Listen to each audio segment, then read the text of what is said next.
സംസ്ഥാനം മഴക്കെടുതിയിൽ നിന്ന് മോചിതമാകുന്നതേയുള്ളൂ. അതിനിടയിലാണ് ഇനിയും മഴ തുടരും എന്ന മുന്നറിയിപ്പ് വരുന്നത്. പലയിടത്തും ഇത് ആശങ്ക പരത്തുന്ന സാഹചര്യമുണ്ട്. ചിലയിടങ്ങളിൽ ഇപ്പോഴും മഴ തുടരുന്ന പശ്ചാത്തലം കൂടിയാണ്. നമ്മൾ നേരത്തെ വയനാട്ടിൽ നിന്നാണ് ജയരാജ് വിവരങ്ങൾ നൽകിയത്. എങ്കിൽ ഇനി നമ്മൾ ഇടുക്കിയിലേക്കാണ് പോകുന്നത്. പ്രിൻസ് ആണ് വിശദാംശങ്ങളുമായി ചേരുന്നത്. പ്രിൻസ്, വയനാടിന് സമാനമാകുന്ന ഭൂപ്രകൃതിയാണ് ഇടുക്കിയിലേതും എന്ന് നമുക്കറിയാം. പലപ്പോഴും അവിടെ മണ്ണിടിച്ചിൽ പോലെയുള്ള പ്രശ്നങ്ങൾ ഉണ്ടാകുന്നു, റോഡ് ഗതാഗതം താറുമാറാകുന്ന സാഹചര്യം ഉണ്ടാകുന്നു.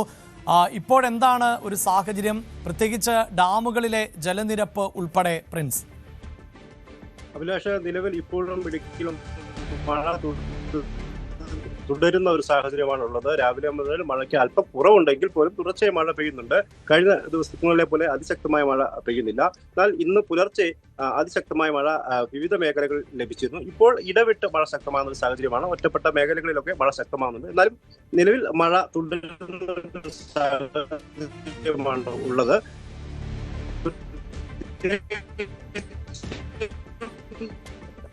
തൊടുപുഴ, പീരുമേട് താലൂക്കുകളിലാണ് കൂടുതലായി മഴ ലഭിക്കുന്നത്. കുമളി തുടങ്ങിയ മേഖലകളിലൊക്കെ മഴയ്ക്ക് അല്പം കുറവുള്ള ഒരു സാഹചര്യമാണുള്ളത്. മൂന്നാർ മേഖലയിലും ഒക്കെ സമാനമായ ഒരു സാഹചര്യമാണ്. അതേസമയം ഇടുക്കി, കോട്ടയം ജില്ലകളുടെ അതിർത്തി മേഖലകളിലൊക്കെ അതിശക്തമായ മഴ ലഭിക്കുന്നുണ്ട്. അതുകൊണ്ട് തന്നെ രാത്രികാല യാത്രയ്ക്കുള്ള ജാഗ്രതയൊക്കെ ഇപ്പോഴും തുടരുകയാണ്. പ്രത്യേകിച്ചും അടിമാലി, നേരിമംഗലം പാതയിലുള്ള മണ്ണിടിച്ചിൽ സാധ്യതകളൊക്കെ കണക്കിലെടുത്തുകൊണ്ടുള്ള ജാഗ്രത. ഒപ്പം മുണ്ടക്കയം, കുട്ടിക്കാനം, വണ്ടിപ്പെരിയാർ മേഖലകളിലൂടെയുള്ള യാത്ര. കഴിഞ്ഞ ദിവസങ്ങളിലൊക്കെ തന്നെ ഈ മേഖലകളിൽ നിരവധി മണ്ണിടിച്ചിലുണ്ടായിരുന്നു.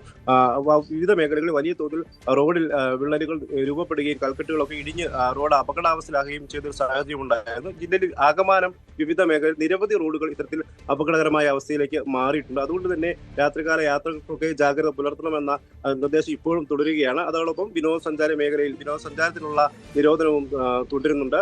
ഒപ്പം ജില്ലയിലെ 3 ഡാമുകൾ ഇപ്പോഴും വെള്ളം പുറത്തേക്ക് ഒഴുക്കുന്നുണ്ട്. അതായത് മലങ്കര, കല്ലാർകുട്ടി, പാമ്പള ഡാമുകളിൽ നിന്ന് ഇപ്പോഴും വെള്ളം പുറത്തേക്ക് ഒഴുക്കുന്നുണ്ട്. ഈ അണക്കെട്ടുകളിലേക്കുള്ള നീരൊഴുക്കും ശക്തമായി തന്നെ തുടരുകയാണ്. അതോടൊപ്പം തന്നെ മറ്റ് ചെറുകിട ഡാമുകളായ പൊന്മുടി, ആനയങ്കൽ തുടങ്ങിയ ഡാമുകളിലും നീരൊഴുക്ക് വർദ്ധിക്കുന്നുണ്ടെങ്കിൽ പോലും ഇപ്പോഴത്തെ സാഹചര്യത്തിൽ ഈ ഡാമുകളിൽ നിന്ന് വെള്ളം പുറത്തേക്ക് ഒഴുകേണ്ട ഒരു സാഹചര്യമില്ല. കഴിഞ്ഞ ദിവസങ്ങളിൽ റെഡ് അലർട്ട് നിലക്കിലേക്ക് എത്തിയിരുന്ന ഇടുക്കിയുടെ ഡൈവേർഷൻ ഡാമുകളായ കല്ലാറിലും ഇരട്ടയാറിലും നിലവിൽ ജലനിരപ്പ് താഴ്ന്നിട്ടുണ്ട്.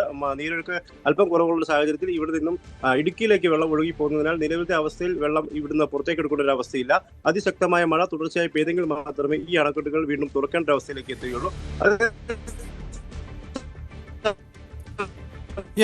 ഇടുക്കിയിലും സാഹചര്യം ഇപ്പോൾ പഴയ നിലയിലേക്ക് എത്തിയിട്ടില്ല എന്നത് തന്നെയാണ് പ്രിൻസ് അവിടെ നിന്നും നൽകുന്ന വിവരങ്ങൾ. പ്രത്യേകിച്ച് ഡാമുകളിലെ ജലനിരപ്പ്, പല ഡാമുകളും ഇപ്പോഴും തുറന്ന് നീരൊഴുക്ക് പുറത്തേക്ക് തള്ളുന്ന സാഹചര്യം ആണ് ഉള്ളത്. ഒരു പക്ഷേ വരും ദിവസങ്ങളിൽ മഴ കനത്താൽ ഇത് തുടരുക തന്നെ ചെയ്യും എന്നുള്ളതാണ്. അതിനിടയിലാണ് കഴിഞ്ഞ ദിവസങ്ങളിലൊക്കെ ചർച്ച ചെയ്ത ഈ ഡാമുകളിൽ ചെളിയും എക്കലുമെല്ലാം അടിഞ്ഞു കിടക്കുന്നത് കൊണ്ട് തന്നെ പല ഡാമുകളുടെയും സംഭരണ ശേഷിയിൽ വലിയ കുറവുണ്ടായിട്ടുണ്ട് എന്ന വിമർശനം കൂടി നിലനിൽക്കുന്നത്.